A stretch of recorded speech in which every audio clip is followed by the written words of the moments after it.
Assalamualaikum warahmatullahi wabarakatuh.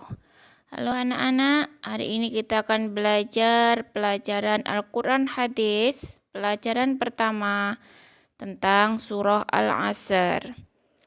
Yang pertama, mengenal surah Al-Asr. Tahukah kamu apa surah Al-Asr itu? Al-Asr artinya demi masa. Jadi nanti membahas tentang waktu. Al-Asr adalah surah yang ke-103 dalam Al-Quran. Surah Al-Asr terdiri dari 3 ayat. Nah, surah Al-Asr ini diturunkan oleh Allah kepada Nabi Muhammad melalui perantara siapa? Malaikat Jibril, ya betul. Surah Al-Asr ini diturunkan setelah surah Al-Insyirah. Surah Al-Asr termasuk salah satu surah Makkiyah. Surah Makkiyah adalah surat-surat dalam Al-Quran yang diturunkan kepada Nabi Muhammad di kota Mekah atau sebelum Nabi Muhammad hijrah ke Madinah.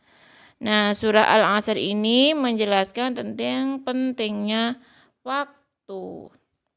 Lanjut ke bacaan dan terjemahan surah Al-Asr. Bacaan surah Al-Asr.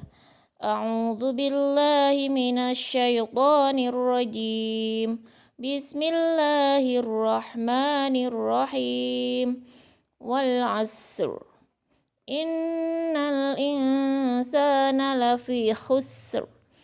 Illalladzina amanu wa 'amilus solihati wa tawashaw bil haqqi wa tawashaw bis sabr. Terjemahnya yaitu demi masa sesungguhnya manusia itu benar-benar dalam kerugian kecuali orang-orang yang beriman dan mengerjakan amal soleh dan nasihat menasihati supaya mentaati kebenaran dan nasihat menasihati supaya menetapi kesabaran. Kemudian yang terpampang itu adalah kosakata surah Al-Asr per kata ya artinya. Dan di bawahnya merupakan asbabul nuzul atau sebab-sebabnya turunkannya surah Al-Asr. Itu karena apa? Zaman dahulu itu masyarakat Arab di sore hari sering ngobrol, ngerumpi. Membicarakan tentang apa? Harta mereka, tentang kekayaan mereka, jabatan mereka. Sehingga apa? Banyak yang merasa iri. Kemudian apa? Saling bermusuhan. Maka Allah menurunkan surat Al-Asr ini untuk memperingatkan mereka bahwa hal tersebut sangatlah tidak baik. Nah, lanjutnya yaitu penjelasan surah Al-Asr. Yang pertama tadi tentang apa anak-anak? Tentang Allah memulai surah Al-Asr dengan kata sumpah yaitu demi waktu. Ini menjadi sebuah isyarat bagi Nabi Muhammad dan orang-orang yang beriman agar memperhatikan waktu. Kita harus memanfaatkan waktu dengan sebaik-baiknya. Kita harus menggunakan waktu untuk hal-hal yang terpuji. Kemudian ayat kedua menjelaskan bahwa kebanyakan manusia dalam keadaan merugi. Karena apa? Karena mereka tidak memanfaatkan waktu tadi, tidak memperhatikan ajaran dalam agama. Mereka sibuk menikmati kemewahan di dunia dan melalaikan perintah dalam agama. Padahal kehidupan di dunia ini hanyalah sementara.